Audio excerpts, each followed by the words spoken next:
Halo, selamat sore teman-teman, apa kabar semua? Selamat datang di channel ini, di mana saya, Dr. Hervanas, biasanya membicarakan masalah kesehatan seputaran wanita.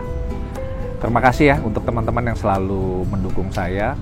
Untuk teman-teman yang baru datang juga semoga cocok. Selamat lebaran juga ya untuk teman-teman yang lain. Semoga setelah ini kita giat lagi cari duit untuk lebaran tahun depan. Kemarin ini lebaran rencananya mau diet, tapi timbangan berkata lain. Siapa di sini teman-teman yang naik juga? Timbangan malah naik ya. Satu tim kita. Kali ini kita akan ngobrolin tentang tanda-tanda mau lahiran ya. Banyak di sini teman-teman yang sebenarnya sudah tahu, lihat video-video kesehatan lainnya tentang tanda-tanda mau lahiran. Tetapi ada yang bertanya sama saya, "Dok, di video ini tandanya ini, di video ini tandanya ini. Kok yang pertama beda-beda begitu? Apakah itu sebenarnya urutan atau tidak?" Dari semua video yang ada, saya perhatikan memang yang diomongkan tidak jauh-jauh ya. Ada beberapa tanda ya. Pertama adanya kontraksi, mules-mules. Yang kedua adanya keluar cairan. Yang ketiga keluarnya lendir yang bercampur darah, dan adanya pembukaan ya. Ini rata-rata ini ngomonginnya kayak begini. Tetapi di sini teman-teman ada yang bingung, karena kalau di video A disebutin yang pertama ini, di video ini disebutin yang pertama ini, kok beda-beda. Jadi sebenarnya itu yang pertama tanda keluar itu yang apa duluan sih, Dok? Nah, jadi sebenarnya dalam suatu proses melahirkan, biasanya itu yang muncul pertama kali tentu adanya kontraksi. Yang pertama mungkin kontraksinya itu jarang-jarang ya, lalu menjadi lebih rutin. Nah, akibat dari kontraksi inilah yang terjadi adanya penipisan dari mulut rahim. Akibat dari penipisan mulut rahim ini ataupun pembukaan, itu nanti akan keluar lendir yang bercampur darah ya. Nah, di sini pun akan terjadi ya mungkin pada saat nanti mungkin bisa berbarengan atau setelah itu pecah ketuban, itu mungkin bisa aja. Tetapi untuk mengetahui apakah ada pembukaan atau tidak, itu mau tidak mau teman-teman hanya bidan atau dokter yang akan memeriksa ya kan. Nah, dari semua tanda-tanda ini yang sebenarnya bisa kelihatan dengan jelas ya, kalau misalnya tentu yang pertama keluarnya cairan, yang kedua adanya lendir bercampur darah. Nah, yang kontraksi ini, kontraksi juga kan dirasakan ya. Karena dirasakan ini sifatnya lebih subjektif ya.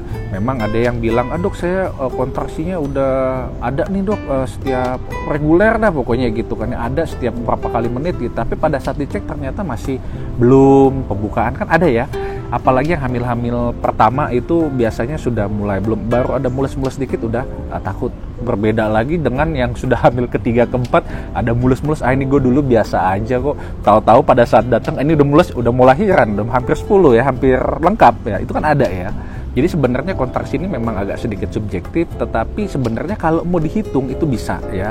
Tentu kontraksi sebagaimana yang teman-teman tahu itu adalah kontraksi yang mules, yang seperti layaknya kalau ada gerakan meremas semacam itu ke bawah. Itu biasanya sekitar berjalannya itu bisa sampai 30 sampai 40 detik. Ya, mungkin awal-awal teman-teman tidak terlalu terasa karena ya mungkin hanya 15 detik dan juga kadang timbul kadang enggak. Tetapi kalau pada saat nanti sudah saatnya teratur ya, itu biasanya adalah dalam waktu 10 menit itu bisa 2 sampai 4 kali itu teratur, dan lamanya itu bisa sampai 30-40 detik ya. Itu yang teman-teman mesti ingat. Jadi kalau udah berasa semacam ini rasanya teratur ini. Itulah yang teman-teman harus mungkin segera cek ke dokter. Nah, yang kemarin nanya ini, yang takut ini kan yang biasanya hamil yang pertama ya kan, biasanya lebih was-was gitu. Nanyanya lebih detail, "Dok, kalau sudah ada tanda kayak yang tadi disebutin itu biasanya udah berapa senti, Dok?"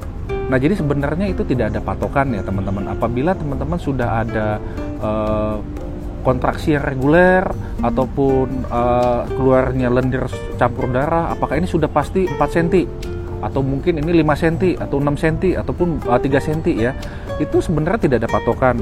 Yang jelas adalah apabila sudah ada terjadi tanda-tanda ini disertai dengan pembukaan begitu, itu artinya teman-teman dalam proses melahirkan yang kita sebut dengan infartu ya. Jadi tidak ada kepastian bahwa dengan adanya ini awal-awal nih, saya baru merasa nih pertama ini sudah pasti 4 cm.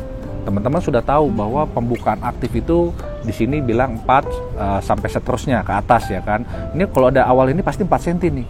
Jadi sebenarnya teman-teman tidak usah pusingkan berapa sentinya itu ya. Yang jelas apabila sudah ada tanda-tanda ini, inilah tanda-tanda yang kita sebut impartu dan teman-teman harus segera ke dokter.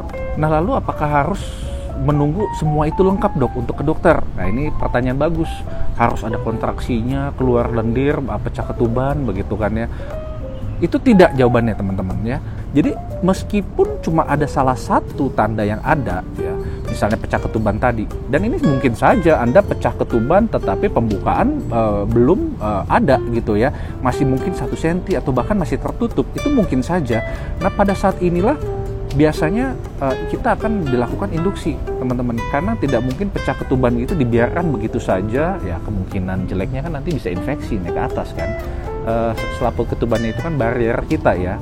Jadi kalau sudah ada pecah ketuban ini pasti nanti apabila teman-teman sudah cukup bulan, pasti nanti teman-teman akan diinduksi. Nah mengenai pembukaan itu sendiri juga ya seperti teman-teman kesehatan lain udah ngomong, nggak kayak di film-film lah ya, keluar darah, keluar ketuban, belum nyampe rumah sakit tengah jalan udah brojol. Meskipun itu mungkin saja ya, tetapi apabila memang teman-teman sudah tahu bahwa pembukaan itu kan mulainya kan dari kecil dulu, 1, 2, 3, 4, misalnya 4 sudah aktif, itu biasanya pembukaan yang normal itu adalah 1 cm per jam ya. Itu kita tarik kasar semacam itu, 1 cm per jam. Jadi kita masih bisa menunggu waktu lagi untuk segera ke rumah sakit. Nah lalu di sini saya sempat ada mules-mules dok, udah 37 minggu cek ke bidan masih 1 cm, ternyata saya disuruh pulang lagi. Bener nggak ini? Nah itu dia pertanyaan bagus ini. Jadi untuk teman-teman yang memang ternyata pembukaannya itu masih fase laten ya, maksudnya pembukaan itu kan ada yang aktif ya, kita bilang 4 ke atas, tetapi di bawah itu kita masih bilang itu masih fase laten ya. Tidak ada kepastian antara 1 cm, misalnya sudah 1 cm, lalu dalam waktu 2 jam akan 2 cm, lalu akan jadi 3 cm, itu belum ada kepastian. Bisa saja ini berhari-hari, mungkin dalam waktu 2-3 hari baru nanti mau ke 2 cm, atau mungkin dari 3-4 hari lagi 2 cm, itu mungkin saja. Apalagi hamil yang pertama, dan pada saat dicek itu masih sangat tebal dan keras, tapi memang sudah ada pembukaan gitu. Itu biasanya kita akan tunggu pulang dulu sampai memang tanda-tanda yang tadi kita sebutin itu sudah menjadi reguler, tapi sudah harus lebih waspada. Ingat sekali lagi, sudah harus lebih waspada. Apabila rumahnya sangat jauh sekali, ya pindahlah ke nebeng ke rumah saudara atau mana yang lebih dekat lagi dengan pusat kesehatannya. Nah, jadi semoga teman-teman di sini bisa jelas ya bahwa tanda-tanda kelahiran itu memang seperti yang saya sebutkan tadi, kontraksi, adanya keluar cairan lendir bercampur darah, mungkin disertai dengan pecah ketuban, dan juga kalau sudah cek ke bidan mungkin ada pembukaan. Nah khusus pembukaan ini ya nggak mungkin juga kan teman-teman ngecek sendiri, oh udah pembukaan 3 dok gitu ya, ditelepon. Hebat juga tuh kadang-kadang ya. Apa saya ngajarin suaminya ya untuk ngecek pembukaan? Biar gampang gitu ya. Oh dok pembukaan sekian kayaknya keren gitu ya. Tapi kayaknya nggak mungkin ya, bercanda ya. Nah jadi semoga di sini teman-teman bisa jelas. Sekali lagi mohon maaf lahir batin, selamat merayakan Lebaran bagi yang merayakan. Akhir kata saya Dr. Raffena, saya ingin mengucapkan terima kasih.